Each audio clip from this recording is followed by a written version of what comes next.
here, hanging out, listening to the reasons why we're all in the political revolution, so I'm not going to take up very much time. What I'm going to say is that at the end of this video, there were specific steps that we were all asked to take. And I cannot reiterate to you how important it is for you to take those steps. That having worked on many, many campaigns, before I was a journalist and now working on a campaign after I was a journalist. And maybe I'll go be a journalist after that, who knows. But the point is that I've been working on campaigns, I have worked on campaigns, on a lot of campaigns. Senate campaigns, gubernatorial campaigns, state legislative campaigns.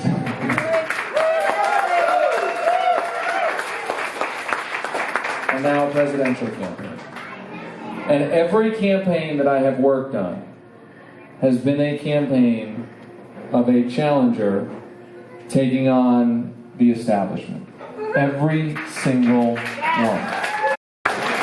Because it's not easy. But the only way that those campaigns are won is if the nomination is ripped away from the forces of power, corporate power, and establishment power.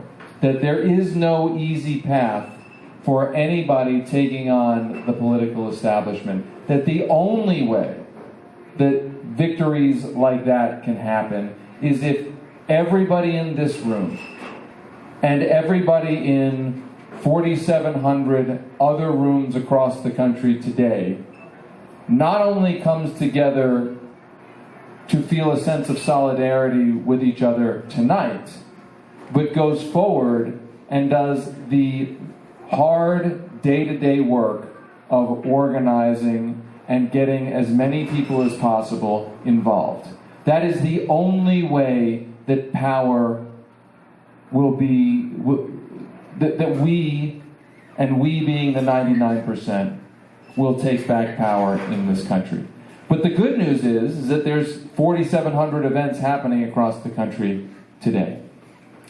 That means that lots and lots of people want and are together working for what we, the 99%, want. So when you leave here tonight, I don't want you to leave here thinking, this was a really fun night, I got to hang out with friends and that was great, and that is great. I want you thinking, I am going to do what the campaign has asked me to do, and I'm going to get as many other people to do what the campaign is asking me to do, because that is the way we are finally going to get what we have been working for years and years and years. And I want you to imagine for a moment what that is going to be like. We hear a lot from Bernie about what is wrong in this country and what needs to be fixed, and how exactly he and this movement is going to fix that. Now I want you to, for one moment, put yourself 4 years or 3.5 years into his first term.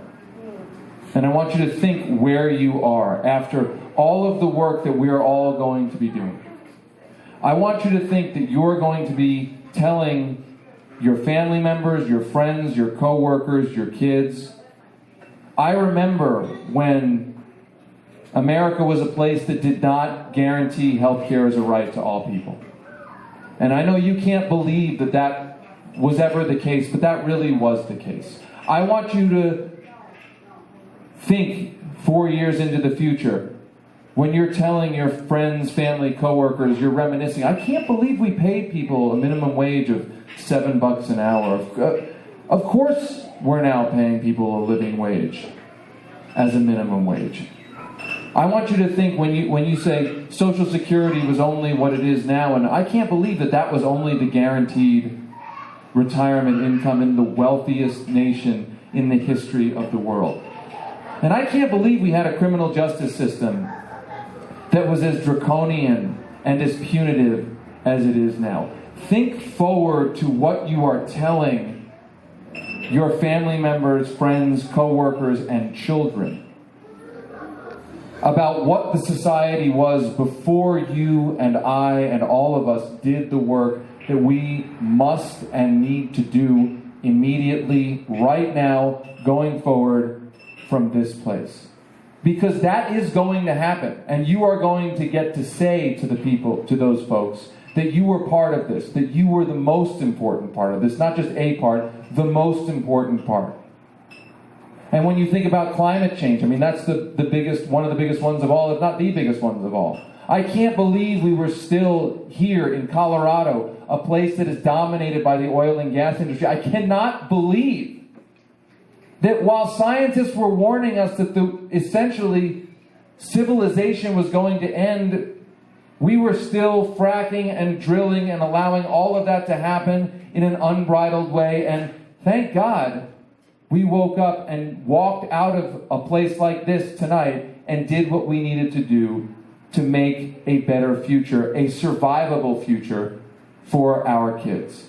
That's what we're going to be able to celebrate if everyone goes forward from here tonight and says, I literally am going to do every single thing I can with my free time, with my weekend time, with my coworkers, friends, and colleagues, to get them to be part of a movement to save this country and to save this planet and to have a future that we can all be proud of. And the beauty is, the best part is that all of us get to feel, if and when we do this work, that we were part of saving that.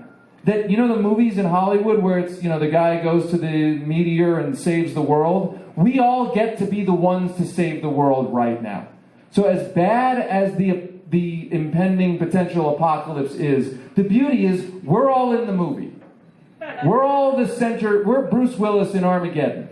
We all get to save the world if we're willing to do the work. So go forth from here, do the work, because it is what our society and our planet is counting on. And I'm telling you, if we are willing to do that work, we are going to save our planet. We are going to save our country. We are going to save our society. Let's do it.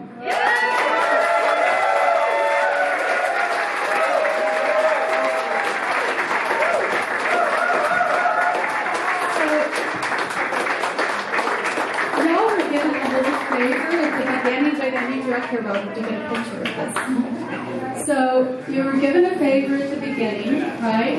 Bernie on the popsicle stick. So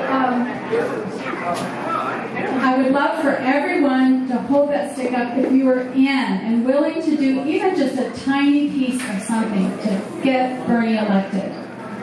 Okay, cool. Fantastic. Okay, thank you all. I got it on video. Okay, all right, good. So I don't know, we were supposed to have one other guest here, Joe Salazar, and I don't know if he's here yet. So I think we'll go ahead and go with our next piece. And Zach, I'll let you take over.